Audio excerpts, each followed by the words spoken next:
আসসালামু আলাইকুম। এডুকেশন পয়েন্টে আপনাকে স্বাগতম। এডুকেশন পয়েন্টের আজকের আয়োজনে থাকবে বাংলাদেশের মহান মুক্তিযুদ্ধ বিষয়ক বিগত ৩০ বছরের বাছাই করা প্রশ্ন। ১ নম্বর প্রশ্ন, কে অপারেশন সার্চলাইটের নীল নকশা তৈরি করেন? অপারেশন সার্চলাইটের নীল নকশা তৈরি করেন টিক্কা খান। অ্যান্সার গ। ১৯৭১ সালের ২৫শে মার্চ রাতে পাকিস্তানি হানাদার বাহিনীরা নিরীহ বাঙালির উপর যে গণহত্যা পরিচালনা করেন সেটিকেই অপারেশন সার্চলাইট বলে। অপারেশন সার্চলাইট এর নীল নকশা করেন টিক্কা খান এবং অপারেশন সার্চলাইট এর পরিচালনা করেন রাও ফরমান আলী। দ্বিতীয় প্রশ্ন, অপারেশন সার্চলাইট এর নীল নকশা করা হয় কবে? অপারেশন সার্চলাইটের নীল নকশা করা হয় ১৭ মার্চ ১৯৭১ সালে। অ্যান্সার ক। মুক্তিযুদ্ধের প্রথম সশস্ত্র প্রতিরোধ কোথায় সংগঠিত হয়? মুক্তিযুদ্ধের প্রথম সশস্ত্র প্রতিরোধ গড়ে তোলা হয় গাজীপুরে। অ্যান্সার খ। মুক্তিযুদ্ধের প্রথম সশস্ত্র প্রতিরোধ গড়ে তোলেন ইস্ট বেঙ্গল রেজিমেন্ট। অ্যান্সার খ। ১৯৭১ সালের ২৫শে মার্চ ছিল বৃহস্পতিবার। অ্যান্সার ক। ১৯৭১ সালের ২৫শে মার্চ রাতে পাকিস্তানি হানাদার বাহিনী এ দেশের নিরীহ মানুষের উপর গণহত্যা পরিচালনা করে, যেটিকে বলে অপারেশন সার্চলাইট। অপারেশন সার্চলাইট গঠিত হয় টিক্কা খান ও রাও ফরমান আলী এর নীল নকশায়। অপারেশন সার্চলাইটের দিনটি ছিল বৃহস্পতিবার। অ্যান্সার খ। অপারেশন সার্চলাইট যে সালে সংগঠিত হয়? অপারেশন সার্চলাইট সংগঠিত হয় ১৯৭১ সালে। ১৯৭১ সালের ২৫শে মার্চ রাতে অপারেশন সার্চলাইট সংগঠিত হয়। কোন সাংকেতিক নামে পাকিস্তানি বাহিনী ১৯৭১ সালের ২৫শে মার্চ মধ্যরাতে নিরীহ বাঙালির উপর হামলা শুরু করেছিল? সে সাংকেতিক চিহ্নটি হল অপারেশন সার্চলাইট। অ্যান্সার গ। অপারেশন সার্চলাইট কোন সালের কত তারিখে সংগঠিত হয়? অপারেশন সার্চলাইট সংগঠিত হয় ১৯৭১ সালের ২৫শে মার্চ রাতে। দেখেন, একই প্রশ্ন কিন্তু বারবার আসতেছে, তাহলে বুঝতে হবে প্রশ্নটি অতি গুরুত্বপূর্ণ। বাংলাদেশের মুক্তিযুদ্ধের সর্বাধিনায়ক কে ছিলেন? বাংলাদেশের মুক্তিযুদ্ধে সর্বাধিনায়ক ছিলেন বঙ্গবন্ধু শেখ মুজিবুর রহমান। অ্যান্সার খ। ১৯৭১ সালে গৃহীত তেলিয়াপাড়া দলিলের যে রণকৌশল অবলম্বন করা হয় সেটির প্রণেতা মুক্তিবাহিনী। অ্যান্সার ক। মুক্তিবাহিনীর ওয়ার স্ট্র্যাটেজি কি নামে পরিচিতি? মুক্তিবাহিনীর ওয়ার স্ট্র্যাটেজি তেলিয়াপাড়া স্ট্র্যাটেজি নামে পরিচিত। অ্যান্সার ক। মুক্তিযুদ্ধের প্রধান সেনাপতি কে ছিলেন? মুক্তিযুদ্ধের প্রধান সেনাপতি ছিলেন এমএজি ওসমানী। অ্যান্সার ঘ। মুক্তিযুদ্ধের উপসর্বাধিনায়ক কে ছিলেন?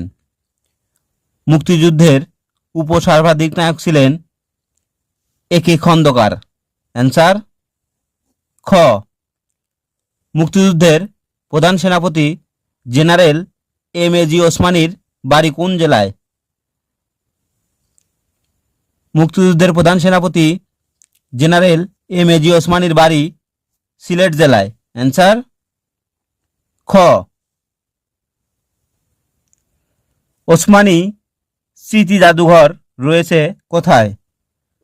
ওসমানী স্মৃতি জাদুঘর রয়েছে সিলেটে। অ্যান্সার খ। বাংলাদেশের স্বাধীনতা যুদ্ধে কে চিফ অফ স্টাফের দায়িত্ব পালন করেন? চিফ অফ স্টাফের দায়িত্ব পালন করেন লেফটেন্যান্ট কর্নেল এম.এ. রোপ। অ্যান্সার খ। বাংলাদেশ বিমান বাহিনীর প্রথম প্রধান কে ছিলেন? বাংলাদেশ বিমান বাহিনীর প্রথম প্রধান ছিলেন air vice marshal A K. Khandakar. Answer খ। মুক্তিযুদ্ধের সময়ে ব্রিগেড আকারে মোট কয়টি ফোর্স গঠিত হয়েছিল? মোট 3টি ফোর্স গঠিত হয়েছিল। ফোর্স 3টি হল জেড, এস এবং কে ফোর্স। জেড,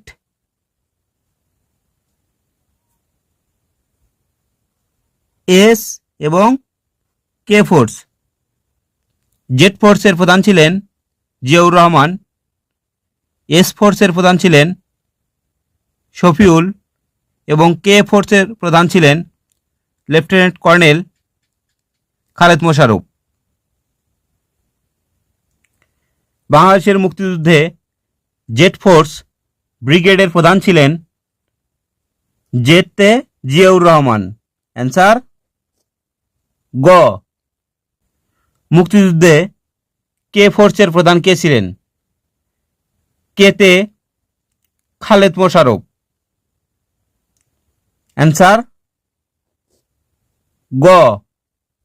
1971 সালে মুক্তিযুদ্ধের সময় বাংলাদেশের নৌ কমান্ডের পরিচালিত অভিযান কী নামে পরিচিত? বাংলাদেশের নৌ কমান্ডের পরিচালিত অভিযান এর নাম ছিল অপারেশন জ্যাকপট। অ্যান্সার গ। নিচের কোন বাহিনীর জন্ম ভারতে? মুজিব বাহিনীর জন্ম ভারতে। মুজিব বাহিনী বা বিএলএফ এই বাহিনীটির জন্ম ভারতে হয়। 1971 সালের মুক্তিযুদ্ধে বিখ্যাত গেরিলা দল ক্র্যাক প্লাটুন কোন সেক্টরের অধীনে ছিল? 1971 সালের মুক্তিযুদ্ধে বিখ্যাত গেরিলা দল 1971 সালের মুক্তিযুদ্ধে বিখ্যাত গেরিলা দল ক্র্যাক প্লাটুন কোন সেক্টরের অধীনে ছিল? ক্র্যাক প্লাটুন ছিল 2 নং সেক্টরের অধীনে। অ্যান্সার গ। 2 নং সেক্টরের অধীনে ছিল ঢাকা বিভাগ। শহীদ মুক্তিযোদ্ধা শাফি ইমাম রুমি মুক্তিবাহিনীর গেরিলা দলের সদস্য ছিলেন। তিনি ছিলেন ক্র্যাক প্লাটুনের সদস্য। অ্যান্সার খ।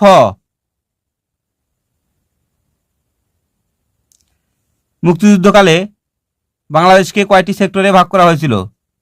মুক্তিযুদ্ধকালে বাংলাদেশকে 11টি সেক্টরে ভাগ করা হয়েছিল এবং 64টি সাবসেক্টরে বিভক্ত করা হয়েছিল। মুক্তিযুদ্ধের সময় সমগ্র বাংলাদেশকে কয়টি সাবসেক্টরে বিভক্ত করা হয়েছিল?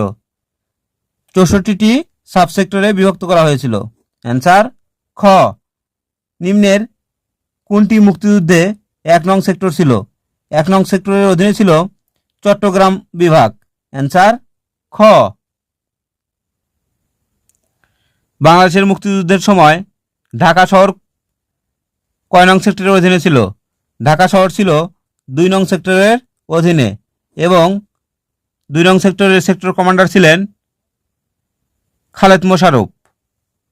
মুক্তিযুদ্ধের সময় কুমিল্লা কোন সেক্টরের অধীনে ছিল?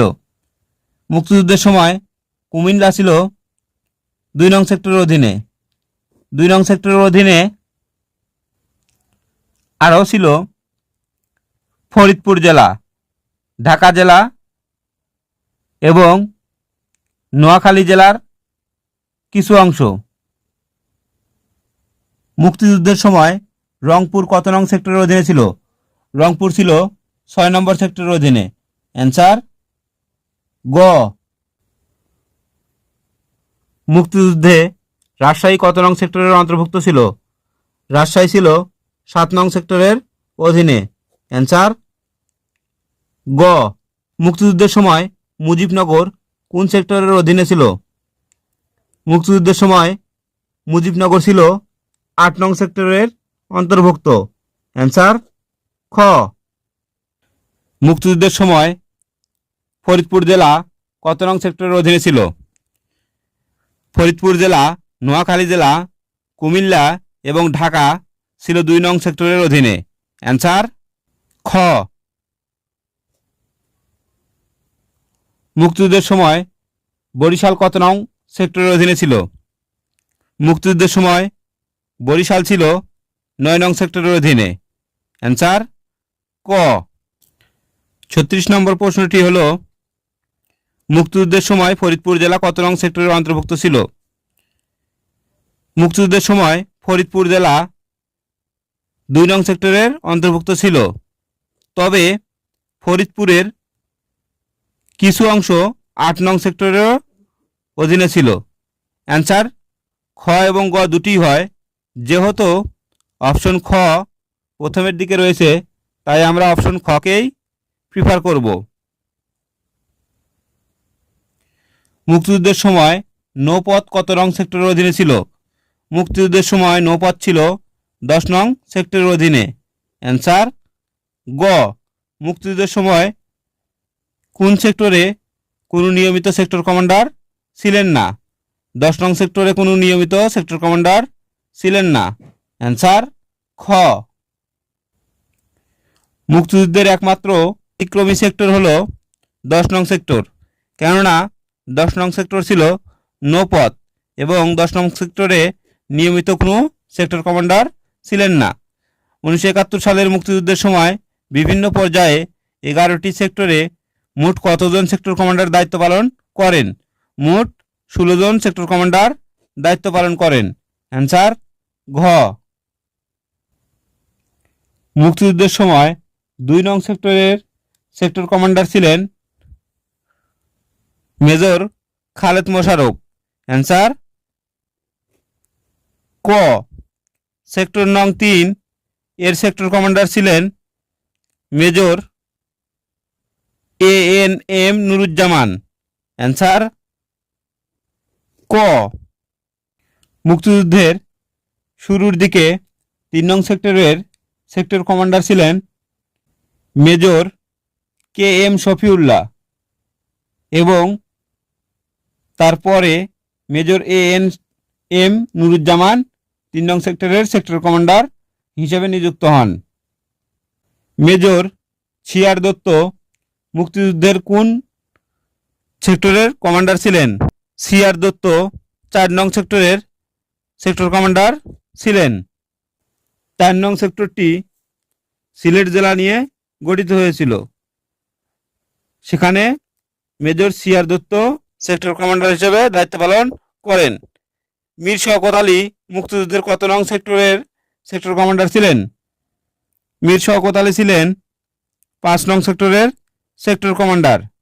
5 নং সেক্টর ছিল সিলেট জেলার কিছু অংশ, ময়মনসিংহ জেলার কিছু অংশ এবং সুনামগঞ্জের কিছু অংশ নিয়ে 5 নং সেক্টর গঠিত হয়েছিল।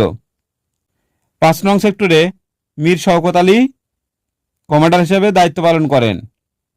46 নম্বর প্রশ্ন, মুক্তিযুদ্ধ চলাকালীন সময়ে 6 নং সেক্টরের সেক্টর কমান্ডার ছিলেন wing commander MK Bashar. Answer ক। 6 নং সেক্টরটি ছিল দিনাজপুর ঠাকুরগাঁ অংশ নিয়ে। 1971 সালের মুক্তিযুদ্ধে কে সেক্টর কমান্ডার ছিলেন না? Major CR Dutta sector commander ছিলেন। মেজর MA মঞ্জুর সেক্টর কমান্ডার ছিলেন। উইং কমান্ডার বাশারও সেক্টর কমান্ডার ছিলেন, কিন্তু মেজর হাফিজ সেক্টর কমান্ডার ছিলেন না। অ্যান্সার গ। মুক্তিযুদ্ধে ক্র্যাক প্লাটুন কোন শহরে সক্রিয় ছিল? ক্র্যাক প্লাটুন ঢাকা বিভাগে সক্রিয় ছিল। অ্যান্সার গ। Wing commander M A Bashar মুক্তিযুদ্ধের কত নং সেক্টর প্রধান ছিলেন? Wing commander M A Bashar ছিলেন 6 নং সেক্টরের সেক্টর কমান্ডার। অ্যান্সার খ। মুক্তিযুদ্ধের সময় ময়মনসিংহ টাঙ্গাইল জেলা কোন সেক্টরের অধীনে ছিল? মুক্তিযুদ্ধের সময় ময়মনসিংহ ও টাঙ্গাইল জেলা 11 নং সেক্টরের অধীনে ছিল। অ্যান্সার ঘ।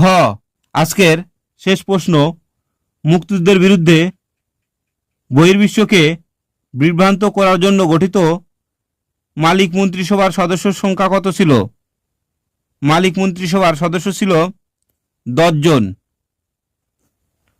আজ এ পর্যন্তই। সবাই ভালো থাকবেন, সুস্থ থাকবেন, এডুকেশন পয়েন্টের সাথেই থাকবেন। আসসালামু আলাইকুম।